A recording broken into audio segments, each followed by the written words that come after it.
मैं अनुज कुमार आप सभी को अपने चैनल पर स्वागत करता हूं। हमने प्राचीन भारत के इतिहास में मगध राज्य के उत्कर्ष में पिछले 2 क्लास को कर लिया है। उसके बाद नेक्स्ट क्लास आज तीसरी क्लास को पढ़ रहे हैं, जिसमें हम प्रमुख रूप से नाग वंश के संस्थापक शिशुनाग के बारे में पढ़ेंगे। शिशुनाग के पहले तक हम पहला वंश हर्यक वंश के अंतिम राजा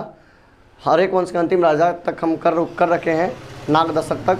अब इसके बाद हम आज करते हैं शिशुनाग। हर्यक वंश का अंतिम राजा नागदशक था, जिसको उसके अमात्य शिशुनाग ने अपदस्थ करके मार डाला। इसके बाद अब यह अपदस्थ करके मार डाला शिशुनाग अब राज करेगा, क्या बोलते हैं, मगध के साम्राज्य पे। तो हम पढ़ेंगे नागवंश के बारे में। नागवंश के बारे में देखिए कुछ प्रमुख बातें।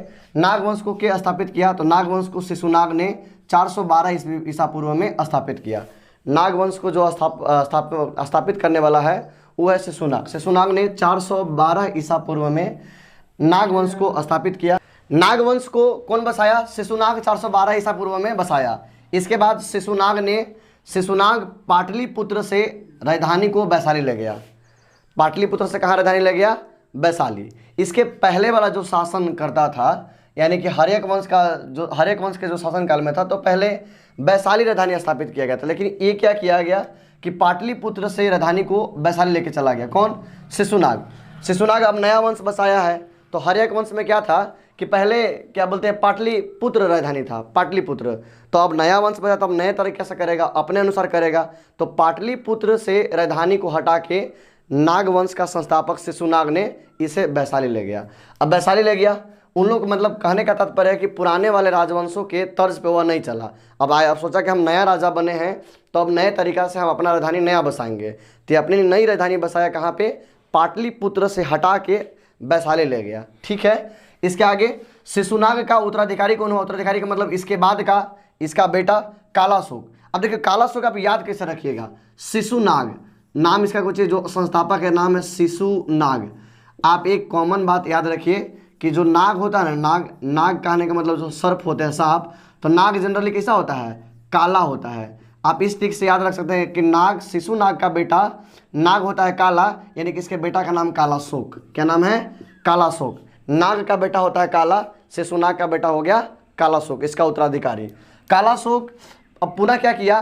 कालाशोक जब आया तो बोला कि ये पिताजी हमारे गलत कर दिए थे। इसको लगा कि पिताजी जो किए ना, पाटलिपुत्र से वैशाली ले गए, पहले ही अच्छा था, हर्यक वंश में अच्छा था, इसलिए फिर से कोशिश किया कि वैशाली से फिर लाके पाटलिपुत्र रख दिया। ये राजाओं का काम था कि एगो रखता, एगो यहाँ से वहाँ, और फिर पुनः वहाँ से पहले वाले और जगह पर डालता। ये राजाओं का चलते रहता था।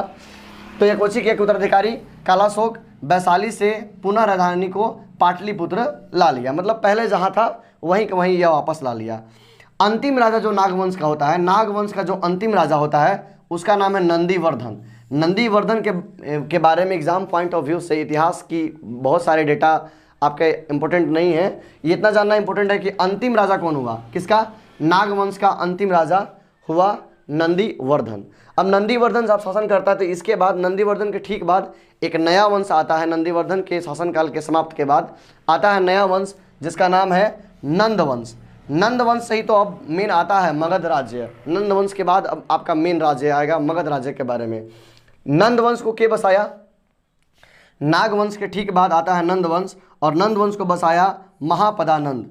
नंदवंश को बसाने वाला, नंदवंश को स्थापित करने वाला जो व्यक्ति था उसका नाम था महापदानंद। ठीक है। इसका अंतिम शासक घनानंद है, और घनानंद को ही विशेष रूप से इतिहास में पढ़ने के मिला है, और इसकी बातें बहुत ज़्यादा उल्लेखित है। यही घनानंद बहुत क्रूर और बहुत अत्याचारी शासक था, जिसने अपने शासनकाल के दौरान कर पे कर बहुत कर लगाया था, और इसके साथ साथ लोगों पे, अपने साम्राज्य में रह रहे लोगों के ऊपर बहुत अत्याचार करता था।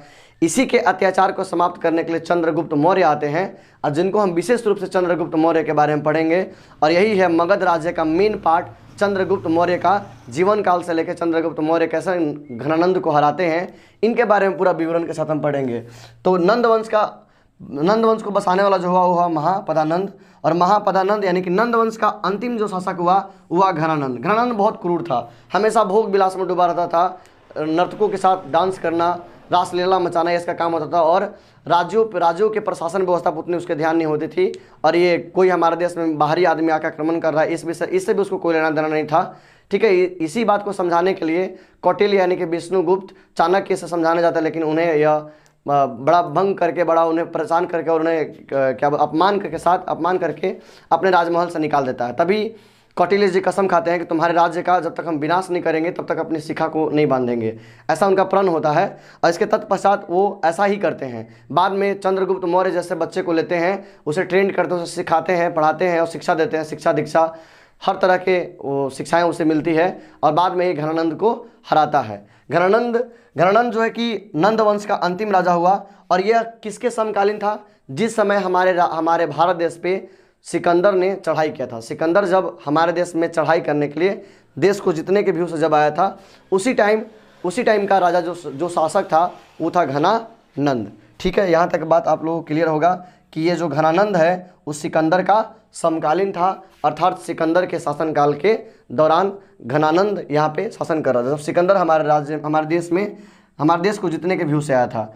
घनानंद को कौन मारा? तो घनानंद को चंद्रगुप्त मौर्य ने मारकर युद्ध में पराजित किया। घनानंद को चंद्रगुप्त मौर्य ने युद्ध में पराजित किया। चंद्रगुप्त मौर्य बड़ा ये बहुत महान राजा हुए। इनके बेटा ये अशोक होते हैं, अशोक महान, जिनके कारण आज हम इतिहास को जान पाते हैं। इतिहास में लगभग 84,000 स्तूपों का निर्माण जो करवाया, तो इन्हीं के बेटा चंद्रगुप्त मौर्य के बेटा, चंद्रगुप्त मौर्य के पौत्र ऐसे होंगे। चंद्रगुप्त का मौर्य बिंदुसार होता है, बिंदुसार का बेटा अशोक होते हैं। तो अशोक महान के बारे में आप जानते होंगे। तो अशोक महान क्रम से हम पढ़ेंगे, आगे कंटिन्यू रखेंगे। तो घनानंद को चंद्रगुप्त मौर्य ने युद्ध में पराजित किया। चंद्रगुप्त मौर्य ने युद्ध में पराजित किया। तत्पश्चात मगध पर अब नया वंश चलेगा। नया वंश कौन सा चलेगा? तो मौर्य वंश। ये सीधी बात है, एक वंश की समाप्ति तो एक नई वंश का क्या बोलते हैं प्रारंभ। पहले वंश की समाप्ति तो नए वंश का प्रारंभ। इस प्रकार आपका नंद वंश समाप्त हुआ और नंद वंश का अंतिम राजा घनानंद हुआ। और घनानंद को ही हराने के बाद चंद्रगुप्त मौर्य शासन में आते हैं, और चंद्रगुप्त मौर्य आने के बाद अब अपने लिए मौर्य साम्राज्य का स्थापना करते हैं। हम नेक्स्ट क्लास में आप लोगों को मौर्य साम्राज्य के बारे में विशेष रूप से बताएंगे, जिसके राजा चंद्रगुप्त मौर्य होंगे। धन्यवाद।